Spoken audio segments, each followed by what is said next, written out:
철기가 산업에 투입이 되면서 천지개벽할 일이 벌어져요. 지배만 받고 있던 소인들이 돈을 갖게 된다. 군자와 소인 간의 갈등, 이 계급 갈등이 이제 중국을 점점 갈등 속으로 몰아넣죠. 천자와 제후 사이의 균열이 깨졌다는 겁니다. 공자와 노자는 똑같이 뭘 해야 돼요, 이제는? 인간이 가야 될 길을 만들어야 돼요. 도의 출현은 다른 말로 하면은 인간의 독립선언이에요.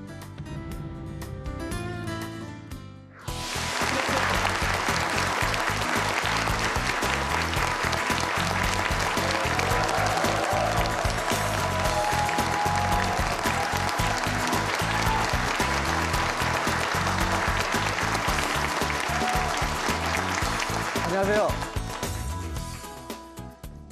이렇게 박수를 많이 쳐주시니까 조금 먼저 박수를 받는 일은 좀 부담되는 일입니다. 예, 끝날 때도 이런 큰 박수가 나올 수 있도록 이제 열심히 하겠습니다. 전번 시간에 우리가 중국 역사 속에서 도가 출현하는 과정을 봤죠.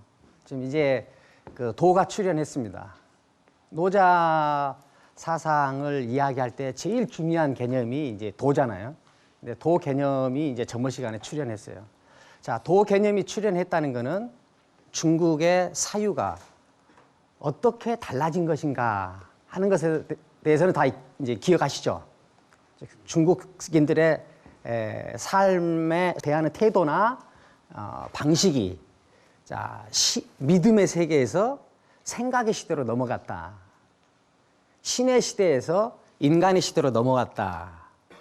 도가 출현했다는 것은 중국 역사 속에서 인간이 독립을 선언한 것이다 하는 이야기를 했습니다. 다 생각나세요? 네, 좋습니다.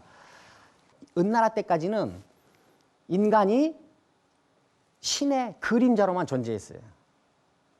모든 것이 다 신의 결정에 의한 것이고 인간은 신의 음성을 찾아서 듣기만 해서 그렇게 움직이면 됐죠. 그랬는데 은나라가 멸망하고 주나라가 건국되면서 덕이라는 개념이 출현했죠. 덕이라는 개념이 출현했다 하는 건 뭐예요? 인간이 이 세계를 해석하는데 또 자기 존재를 해석하는데 자기 내부에 어떤 코드를 갖게 됐다는 거예요. 그러니까 서주시대 때는 이제 뭐예요? 두 개의 중심 범주가 생기는 겁니다. 하나는 천, 하나는 덕. 그 다음에 이게 춘추 전국 시대로 들어와서 특히 춘추 말, 전국 초 사이에 천 개념이 약화되고 인간에 의해서 이것이 제거되어 버리죠. 제거되고 나서 그 자리를 무엇이 차지해요? 도가 차지하죠. 도. 자, 그럼 이제 공자나 노자나 모두 다 이 도 개념을 어떻게 확립할 것인가? 도가 중심이 되는 질서를 어떻게 다시 만들어낼 것인가 하는 것에 이제 관심을 기울이고 노력을 하는 겁니다. 이제 인간은 천명을 극복하고 도를 중심으로 이 세계를 해석하고 자기의 삶의 의미를 거기서 확보하려고 해요.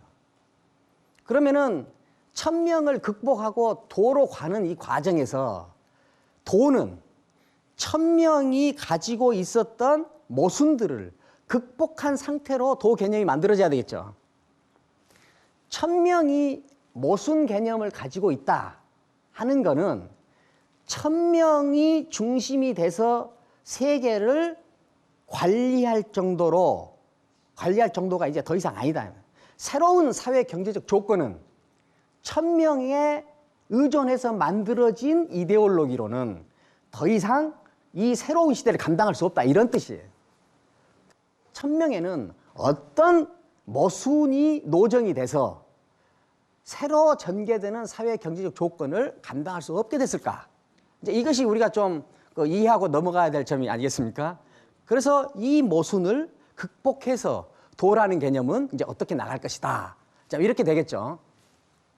여러분들 듣고 있으면은 저 양반 이야기가 어떤 방식으로 전개되겠다 하는 것을 딱 보면 알겠죠. 딱 보면 알아요. 자, 천명.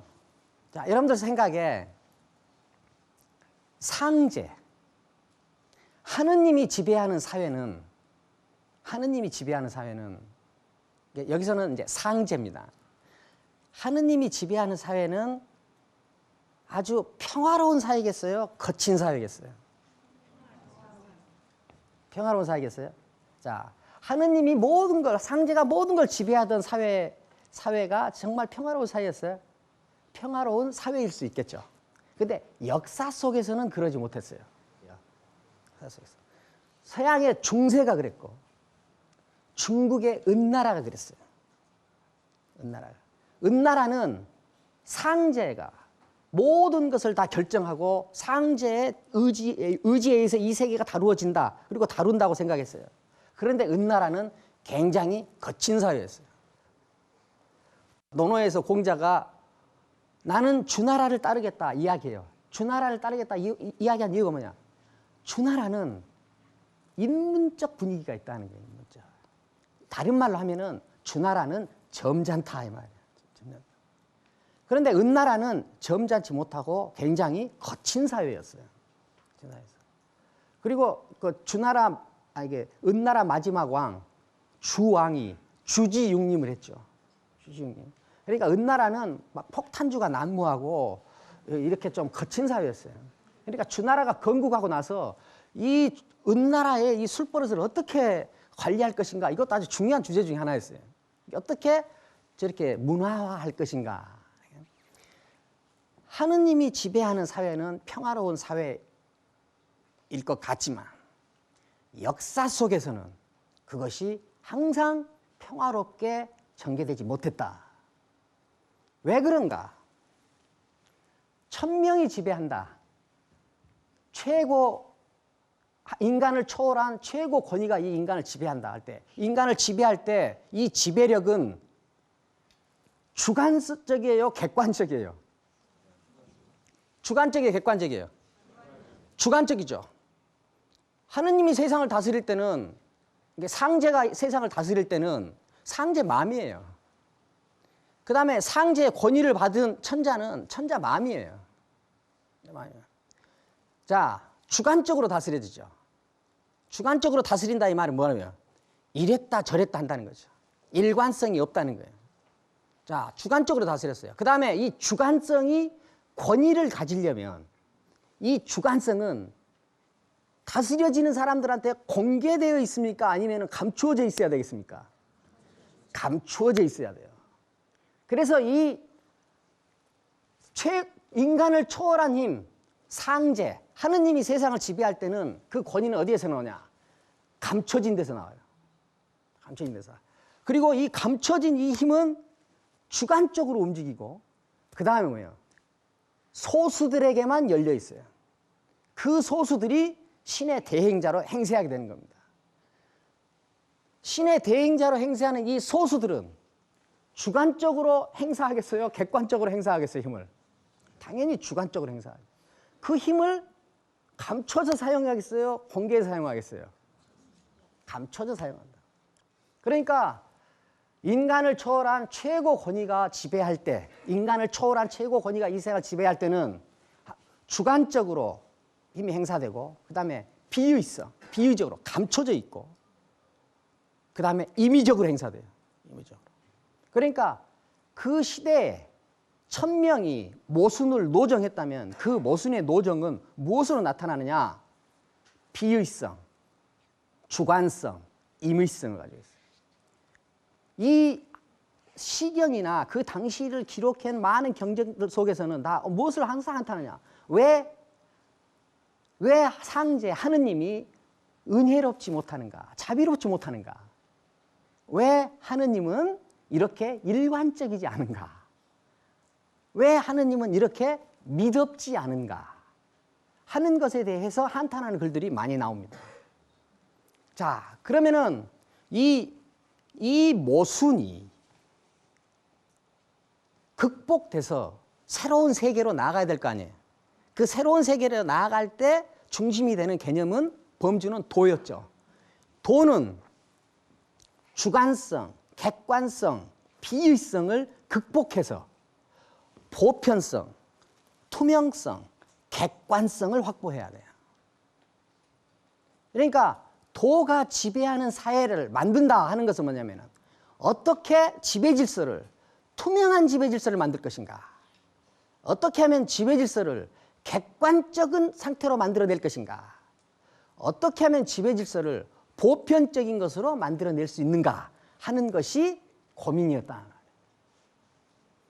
이 고민을 이 시대의 최전선에 서서 예민하게 반응해서 해결하려고 했던 사람들을 우리는 철학자라고 했고, 그 대표자를 지금 노자와 공자 이야기를 이제 하게 될 겁니다. 공자 사상의 구조가 어떻게 됐는가를 이야기하는 목적은 뭐예요? 어떻게 하면 더 성숙한 인간이 되겠습니까? 한 가지 방법을 가르쳐 주겠다. 인간인 이유는 인간한테 있다. 누구한테나 공통의 씨앗이 있죠. 씨앗 때문에 모든 인간한테는 다 뭐가 있어요? 공감의 능력이 있죠. 노자와 공자는 어떤 시대 속에서 어떻게 시대와 호흡하려고 했는가 하는 것은 우리가 이제 감이 잡혔죠. 노자와 공자는 대략 노자가 공자보다 약 20살 정도 많아요. 노자가 선배입니다. 공자하고 노자는 동시대를 살았어요. 동시대 속을. 공자와 노자의 사유 대상은 같았어요. 공자와 노자가 대면한 세계는 같은 세계였어요. 같은 세계에서 다른 문제 해결 방식으로 논쟁을 했던 거죠. 그러니까 정반합의 방식으로 해석할 일은 아니다. 자, 일단 우리가 기술적으로 공자 이야기부터 조금 하죠. 노자 이야기를 하는데 필요한 만큼만 하겠습니다. 공자가 한 말들이 기록된 두꺼운 책을 우리는 논어라고 하죠. 논어. 근데 논어라는 책을 끓이고 압축해서 하나의 문장으로 딱 요약한다. 하나의 문장으로 요약한다. 하면은 이렇게 요약할 수 있어요. 뭐냐? 공자가 깨달은 것은 딱 이 한 줄인 것 같습니다. 공자가 한 말은 아닌데 제가 해석하기에 인간인 이유는 인간한테 있다. 공자가 깨달은 말은 이 한 줄이에요. 인간이 인간인 이유는 인간한테 있다. 그러면은 공자 이전 사람은 인간이 인간인 이유가 어디에 있다고 했을까요? 신한테 있다고 했겠죠. 공자의 혁명성은 인간이 인간인 이유가 신의 명령에 있지 않고 인간 자체에 있다고 말한 거예요. 이게 공자의 철학적 혁명입니다. 그래서 모든 인간한테는 그 사람이 인간인 이유가 그 사람 자체에 있다고 보는 거예요. 자, 모든 인간이 인간인 이유가 자기 내부에 있다. 할 때 인간이 인간인 이유가 인간한테 있다면은 인간한테 있는 인간일 수밖에 없는 그 이유, 그거를 공자는 뭐라고 했느냐? 뭐라고 했겠어요? 그거를 바로 인이라고 했어요. 인. 우리가 논어를 읽을 때 일반적으로 이 인을 어질인이라고 해석하죠. 만약에 논어를 읽을 때 이 인을 어질인으로 해석하면은 논어의 내용 자체가 완전히 어지러워져 버려요. 어지러워. 인이라는 말의 원래 의미는 씨앗이라는 말이야. 여러분들 살구씨를 뭐라고 합니까? 한자로. 살구씨를 행인이라고 그러죠. 행인. 살구 행자에다가 이 인이라는 이 글자를 씁니다. 행인. 살구씨 할 때 행인 그래요. 인이라는 말은 원래 씨앗이라는 말이에요. 씨앗. 핵이라는 말과 같습니다. 핵, 씨앗. 그래서 인간한테는 인간일 수밖에 없는 씨앗이 있다. 자, 그것이 뭐냐? 그것이 인이다. 자, 모든 인간한테 씨앗이 있다면 이 씨앗은 줄여야 되겠어요? 키워야 되겠어요? 당연히 키워야 되겠죠. 이 인을 어떻게 키우는가? 이 인을 어떻게 키우는가 하는 것이 논어에 나와 있는 모든 내용에 초점이 맞춰진 것이에요. 어떻게 하면 자기 안에 있는 인간으로서의 씨앗, 이것을 어떻게 키울 것인가. 이것이 제일 잘 키워진 상태가 뭐냐? 성인의 상태예요. 어떻게 하면 내가 이 인을 잘 키울 수 있겠습니까? 다른 말로 하면 내가 어떻게 하면 더 성숙한 인간이 되겠습니까? 어떻게 하면 내가 더 이상적인 인간이 되겠습니까? 하는 질문에 자, 한 가지 방법을 가르쳐 주겠다. 이것만 실천하면 된다. 공자가 이야기를 뭐냐?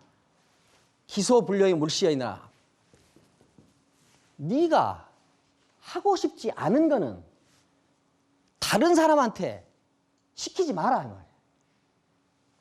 네가 하기 싫은 거는 다른 사람한테 하게 하지 마라. 이것만 지키면 제대로 된 인간이 된다는 거예요. 네가 원하지 않는 거는 다른 사람도 원하지 않는다 그 말 아니에요. 그렇죠? 네가 원하지 않는 거는 다른 사람도 원하지 않는다 하는 거는 자, 내가 원하지 않는 거는 다른 사람도 원하지 않는다는 것을 어떻게 알 수 있어요? 일단 딱 보면 아는 거 아니에요. 딱 보면 아는 거 아니에요. 인간한테 있는 이 씨앗은 모든 인간한테 다 함께 공통적으로 있다는 거예요. 이거는 나의 본질이 아니라 우리의 본질이에요. 우리의 본질. 모든 인간한테는 인간일 수밖에 없는 씨앗이 공통적으로 있다. 공통적으로 이 있는 씨앗 때문에 모든 인간한테는 다 뭐가 있어요? 공감의 능력이 있죠. 그러니까 공통의 씨앗을 가지고 있기 때문에 내가 원하지 않는 거는 다른 사람도 원하지 않는다. 내가 원하는 거는 다른 사람도 원한다. 이것만 잘 지키면 완벽히 성숙한 인간이 될 수 있다고 공자는 말하는 거예요. 자, 내가 원한다는 이것 때문에 이것을 다른 사람도 원한다는 것을 알 수 있죠. 내가 원하지 않는다는 이것 때문에 다른 사람도 원하지 않는다는 것을 알 수 있게 됐죠. 이렇게 된 근거는 모두 다 공통의 본질을 가지고 있기 때문이죠. 자, 그러면은 내 욕망이 다른 사람한테 알려져 있어요? 감춰져 있어요? 알려져 있죠. 다른 사람의 욕망이 나한테 알려져 있어요? 알려져 있지 않아요? 알려져 있죠. 누구한테나 공통의 씨앗이 있죠. 보편적이죠. 객관적이죠. 그러면은 이제 공자가 도를 어떤 방향으로 이 도 질서를 만들려고 했는지는 이제 알게 됐죠. 자, 그러면은 공자의 사상의 구조가 무엇인가 하는 것을 먼저 이야기하겠습니다. 공자 사상의 구조가 어떻게 됐는가를 이야기하는 목적은 뭐예요? 노자하고 비교하기 위해서요. 뭐 그렇게 큰 깊은 뜻이 있는 건 아니고. 자, 이제 공자가 인간한테는 모든 씨앗이 있다고 그랬어요. 자, 이 인간한테 있는 이 씨앗은 키워야 되겠죠. 키워야 되겠죠. 인간한테 있는 이 씨앗은 이렇게 잘 키워야 돼요. 키우고. 이 키우는 방법 중에 제일 좋은 방법으로 만들어진 것이 학과 습이라는 거예요. 논어의 첫 대목에 학과 습이라는 글자가 제일 처음에 나오는 이유예요. 그러니까 이 씨앗만 가지고 있는 인간은 이 씨앗을 학과 습의 과정을 통해서 계속 키워요. 어느 단계까지 키우냐? 사회가 인정하는 보편적 가치, 사회적으로 합의된 보편적 이념, 보편적 이상, 보편적 질서와 일치되는 단계까지 키워내라는 거예요. 깨트리면은 인간이 아니다는 거예요. 이 감정이 인간이 동물이 아니라 인간인 이유다. 당신이 성숙한 인간이 되고 싶다면 예를 지켜라. 노자는 바로 이 지점을 공격하고 들어옵니다. 이 지점을 공격. 나쁜 사람 같이 보이죠? 그 사회에서 합의된 보편적 질서, 보편적 이데올로기, 보편적 가치, 보편적 기준, 이걸 뭐라고 그랬냐? 공자는 그것을 예라고 그랬어요. 예. 그래서 논어라는 책 전체를 하나의 개념으로 포괄하면은 극기복례라고 할 수 있어요. 극기복례라는 말은 논어에는 한 번 출연하는데 송나라 때 주자라는 철학자가 공자 사상을 한마디로 압축하면 극기복례라고 할 수 있겠다라고 정리를 해내요. 저는 그 주자의 정리에 동의합니다. 자, 극기복례라는 말은 뭐냐? 기는, 이 자기는 가능성만 가지고 있는 존재예요. 씨앗만 가지고 있는 존재죠. 이 씨앗만 가지고 있는 존재가 자기를 단련하고 이겨내서 가장 보편적인 이상적인 단계까지 도달할 수 있게 만들어내는 것. 이것이 극기복례예요. 우리가 인이라는 이 개념이 씨앗이다 하는 이 개념이 잘 이해가 안 될 수도 있죠. 자, 도대체 그것이 어떻게 생겼느냐. 자, 인이라는 말이 인간의 씨앗이다 하고 그 의미는 어떤 데서 잘 발견될 수 있는가 하는 것을 우리는 중용에서 볼 수 있어요. 중용이라는 책에는 이렇게 나와 있어요. 인자, 이냐. 자, 인이라는 것이 사람이다. 인이라는 것이 사람이다. 친친위대. 친친이란 건 뭐냐면은 혈친으로서 더 가까운 사람을 더 가깝게 대하는 것. 이거를 친친이라고 그래요. 그러니까 친치위대. 혈연상 더 가깝게 있는 사람을 더 가깝게 대하는 것. 이것이 뭐예요? 제일 중요하다는 거예요. 제일 중요하다. 자, 명절이 다가왔어요. 명절이 다가왔어. 자, 고향에 내려간다고 합시다. 고향에 내려갈 때 자기 아버지한테 이제 빈손으로 갈 수는 없으니까 뭐 선물을 사가지고 가잖아요. 근데 이 사람은 어린 시절을 아버지한테 학대만 당했어요. 학대만 당했어. 그래가지고 아버지가 좋지가 않아. 근데 이 자기가 학대당한 자기를 위로해주고 자기를 아버지보다도 더 잘 키워준 사람이 있어. 그 사람이 삼촌이 있어요. 삼촌. 자, 그러면 명절 때 내려갈 때 이 사람이 삼촌한테는 소고기 10근 사가고 아버지한테는 닭 1마리 사갔다고 합시다. 자, 공자가 이걸 보고 너는 인간으로서 제대로 행동하겠다고 하겠어요? 인간으로서 제대로 행동하지 않고 있다고 하겠어요? 행동하지 않고 있다고 그랬죠. 삼촌하고 아버지는 혈연상 거리가 있어요. 나중에 태어나고 나서 나중에 삼촌이 후천적으로 더 잘해줬을 수는 있지만 인간한테 있는 가장 기본적인 정서, 타고난 건 뭐냐? 혈친으로서의 느낌. 이것이 더 근본적이라고 하는 거예요. 그러니까 삼촌이 아무리 고맙더라도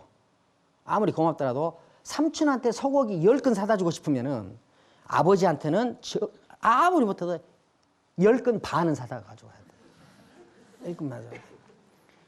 이 후천적으로 나타나는 이 감정을 이겨서 원래 혈연으로서 가지고 있던 본래의 심성을 지키는 것. 여기서부터 인간은 시작된다고 보는 거예요. 그러니까 친친이 그만큼 중요한 거예요. 자, 왜 그러는가? 공자는 이 인간으로서의 씨앗이 어디에서 가장 분명하게, 선명하게 그것이 느껴지느냐? 부모 자식 간에 가장 느껴진다고. 부모 자식 간. 그 다음에 뭐예요? 형과 동생 사이에. 그러니까 가족 관계 안에서 느껴지는 이 감정이 인간이 동물이 아니라 인간인 이유다. 이것이 인간의 씨앗이다. 꼭 공자는 본 거예요. 그러니까 이것을 깨트리면은 뭐 인간이 아니다는 거예요. 자, 부모 자식 간에 있는 정서 중에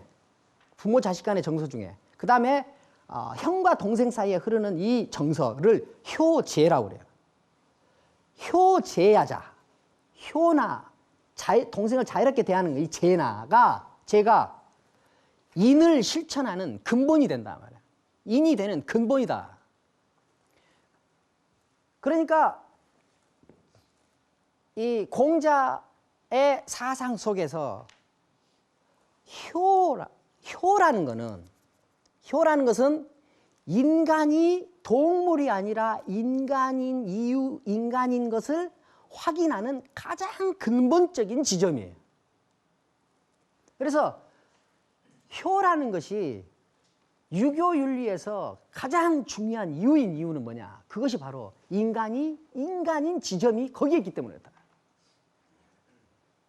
그러니까 유교 원리 안에서 효는 단순히 가정 안의 윤리가 아니라 나중에 뭐냐? 국가의 깃들까지 돼요. 왜? 그런 인간 노릇을 하는 인간들이 모여 있어야 나라가 제대로 된다는 거죠. 인간으로서 가지고 있는 가장 기본적인 이 인간의 정서, 이것이 지켜지는 한에서 모든 질서가 만들어져야 되고 이것을 기반으로 해야 된다. 이해라는 것은 바로 이 정서를 기반으로 해서 만들어진 이상적인 단계예요. 그래서 이것은 선의 것이다. 그렇죠? 선이다. 그리고 이것은 보편적이다. 그리고 그것은 완벽한 것이다. 이상적인 것이다. 그러니까 이 예를 기준으로 해야 된다. 그래서 뭐예요? 예에 맞지 않으면 보지도 말고, 예에 맞지 않으면 듣지도 말고, 예에 맞지 않으면 말하지도 말고, 예에 맞지 않으면 움직이지도 마라. 당신이 성숙한 인간이 되고 싶다면, 당신이 죽기 전까지 완벽한 인간이 된 다음에 죽으려는 이상이 있다면 이걸 지켜라 하는 거죠. 뭘 지켜요? 예를 지켜라 하는 거예요. 예. 자, 다시 묻습니다. 공자는 보편적인 기준을 인정합니까? 인정하지 않습니까? 인정하죠? 인간의 이상적인 단계를 인정합니까? 인정하지 않습니까? 누구나 도달해야 되는 목표가 설정돼 있어요? 설정돼 있지 않아요? 설정돼 있죠. 맞죠? 그런데 노자는 바로 이 지점을 공격하고 들어옵니다. 이 지점을 공격. 나쁜 사람 같이 보이죠? 이런 착한 철학을 비판하다니. 그러면 노자가 여기 앉아 있다가 저한테 그렇게 이야기할 겁니다. 맞아. 그건 착한 철학이야.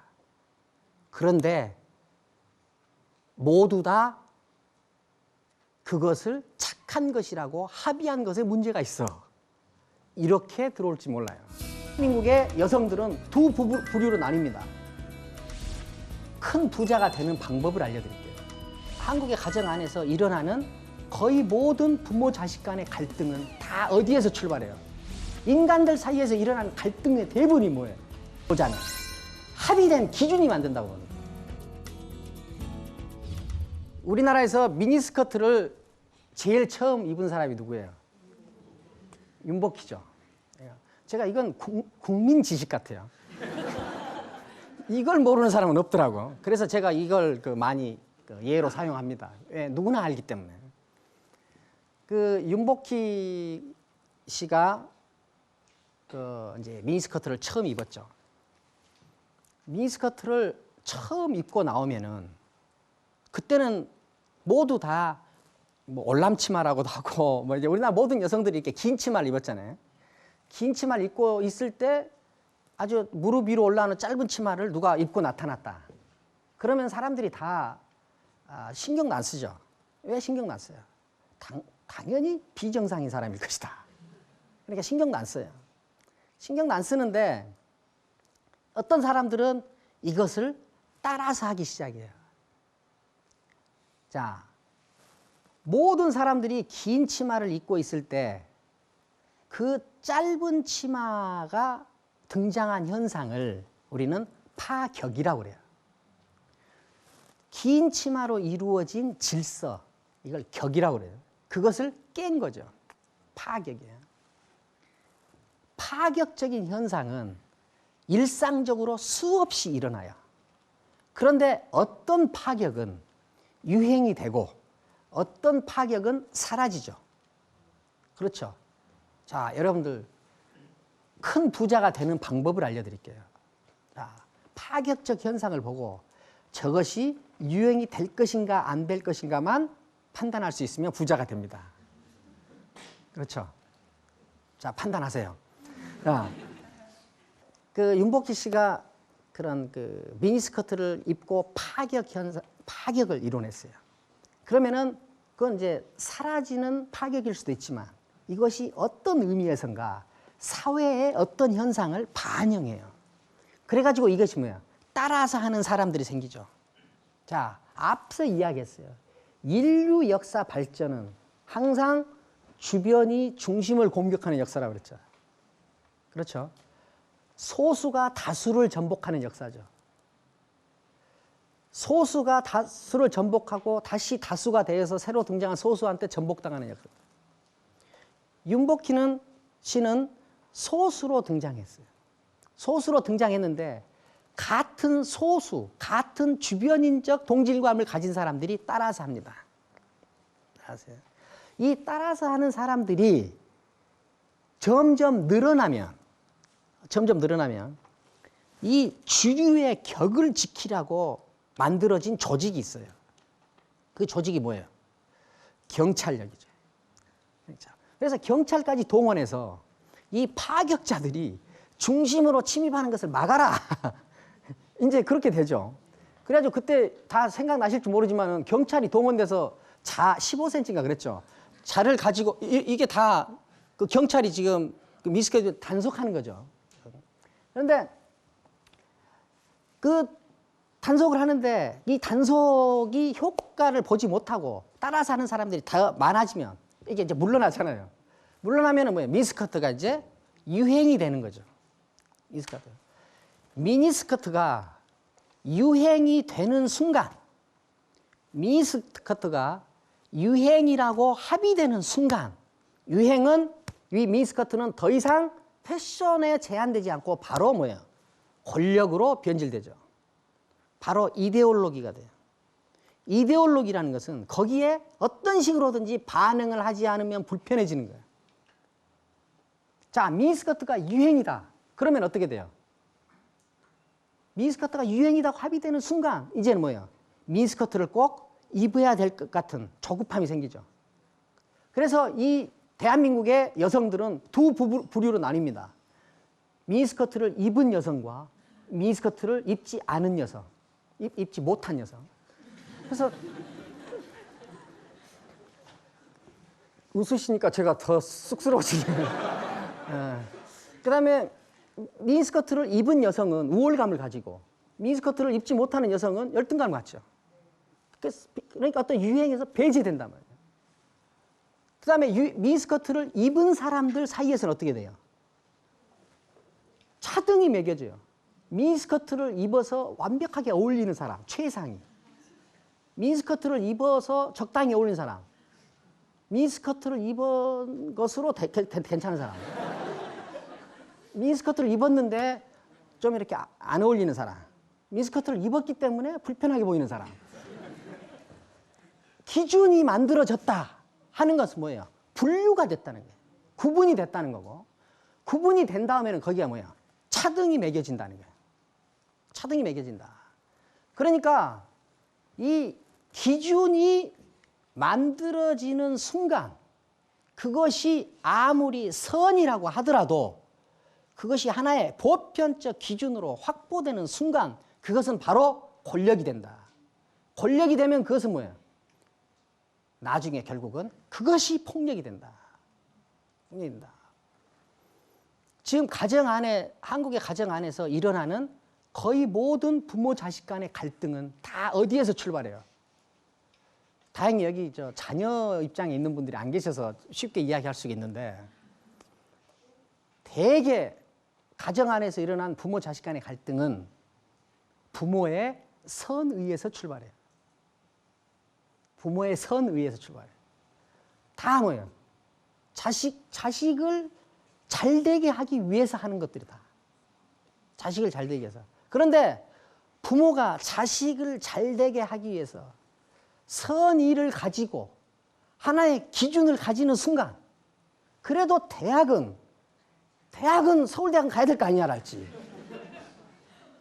대학은 적어도 수도권 안으로는 들어와야 될 거 아니냐 말할지. 기준을 가지고 있는 순간 그 아름다운 선의, 그 희생으로 만들어진 그 고귀한 선의는 바로 무엇이 돼요? 바로 폭력이 돼요. 폭력이 돼요.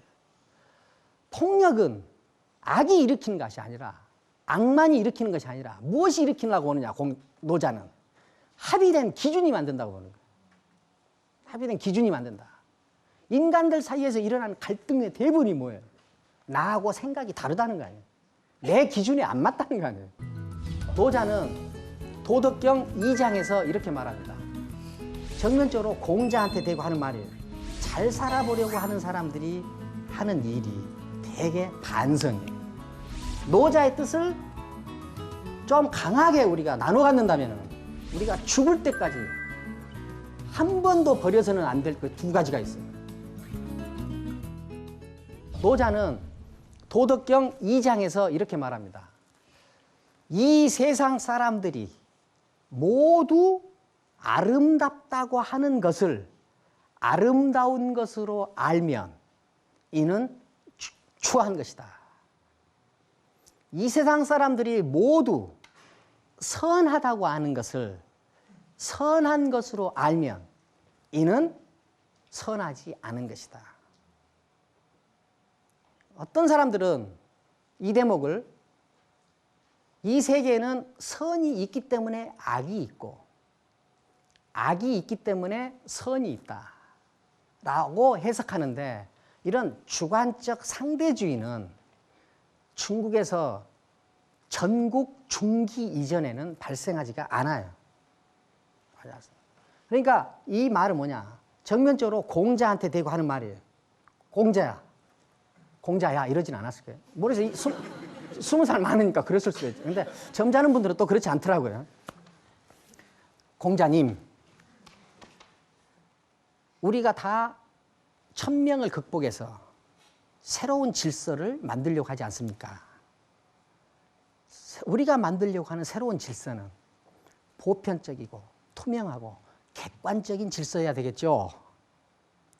당신은 보편성과 객관성과 투명성을 인간의 씨앗, 인간의 본질을 기본으로 해서 만들었는데, 이 본질이 키워져 가지고 이상적인 기준을 형성하고 그 이상적인 기준을 모두 다 선이라고 합의해서 모두 다 지켜야 된다고 합의하는 순간, 그것은 당신의 뜻과는 상관없이 사회에 다양한 폭력과 어떤 구분을 만들어낼 가능성이 큽니다. 노자가 한 이야기는 바로 이 얘기예요. 아무리 그것이 선이라고 할지라도 그것이 하나의 보편적 기준으로 기능하는 한 이건 폭력이다. 그렇다면은 당신이나 나나 함께 만들려고 했던 이 보편적이고 객관적이고 투명한 질서는 다시 어떤 폭력의 시대로, 구분의 시대로 돌아가 버리게 된다. 그러지 말자 하는 것이 이 말의 의미예요. 자, 우리가 어떤 기준을 갖는다. 저희 집에 저하고 한 25년을 같이 사는 어떤 여성이 계세요.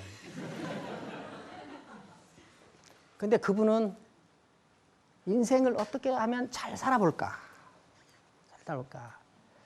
어떻게 하면은 이렇게 좀 의미 있는 인간으로 살다 갈까 하는 데 대한 고민이 많으신 분이에요. 고민이 많으신 분. 그래서 이런 분들은 되게 뭘 많이 하냐면요. 반성을 많이 해요. 반성을 많이 해요. 잘 살아보려고 하는 사람들이 하는 일이 되게 반성이에요. 이렇게 반성을 많이 해놓은 글들이 있어요. 그 글들을 보면은, 야, 이렇게 생각하면서도 살아 계시는 것이 참 용타. 용타. 그 반성의 글귀들을 보면은 거의 인간이 아니에요, 자기는.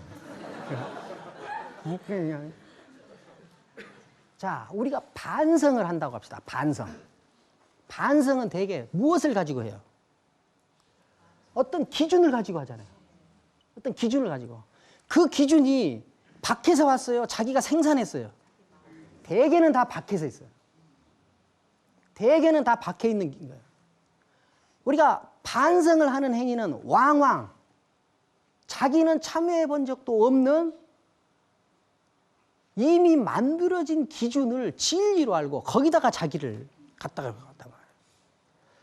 보편적인 기준이다 하는 것은 거의 다 실제를 반영하지 못해요. 다. 대개는 다 개념의 구조물이죠. 자, 반성을 하는 사람들은 다 외부적으로 만들어진 어떤 기준에 자기를 갖다 대기 때문에 이 기준에 맞는 인간은 이 지구상에 존재할 수가 없어요. 그러니까 반성을 할 때부터 이미 자기 비하는 시작되는 거예요. 왜? 기준이 자기로부터 나오지 않으니까. 그래서 반성은 대개는 이만한 일을 저질러 놓고 하는 반성은 대개 이만큼 해요. 그러면 반성을 굉장히 잘한 것으로 생각이 돼서 자기가 아주 철저한 인간이 착각할 수가 있거든요. 반성은 실제와 보다 왕왕 큰 반성으로 이루어지기 때문에 대개는 상처를 남겨요. 대개는 상처를 남겨요. 잘 살아보려고 하는 사람, 완벽한 인간이 돼보려고 하는 사람, 이런 사람들이 가지고 있는 큰 실수는 뭐냐? 자기를 외부의 보편적 기준에 맞추어서 자기를 해석한다는 거예요. 거기에 맞춰서 자기를 해석하는 한 그런 사람은 살아있는 것 자체가 용할 정도예요.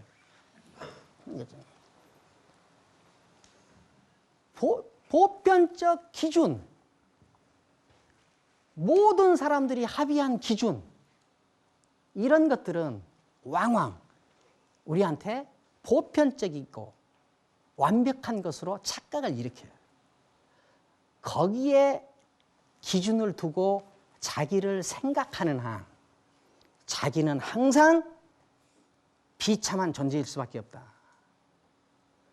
기준이 위에서 내려오면 안 되고 기준은 자기 성숙의 과정 속에서 자기 내면에서 생산이 돼야 되는 거예요. 기준을 학습하는 존재가 아니라 기준을 생산하는 존재로 등장해야 된다. 저 멀리 있는 누구도 가본 적이 없는 이상을 보편적인 기준으로 보고 자기를 천한 존재로, 자기를 죄인으로, 자기를 부족한 존재로, 자기를 결함 있는 존재로 만들지 말라. 모든 자유, 행복, 창의성은 보편적 기준에서 나오지 않고 오직 자기 내면의 독립적 생명력에서부터 나온다. 자, 여기서부터 출발해보자 하는 것이 노자의 뜻이에요. 노자의 뜻을 좀 강하게 우리가 나눠 갖는다면 우리가 죽을 때까지 한 번도 버려서는 안 될 것 두 가지가 있어요. 하나는 뭐냐? 자신에 대한 무한 신뢰. 또 하나는 자신에 대한 무한 사랑. 여기서부터 진정한 삶의 의미, 진정으로 건강한 사회, 진정으로 부강한 국가가 형성될 수 있다 하는 것이 노자가 하고 싶은 말이었을 겁니다. 오늘 여기까지 하죠.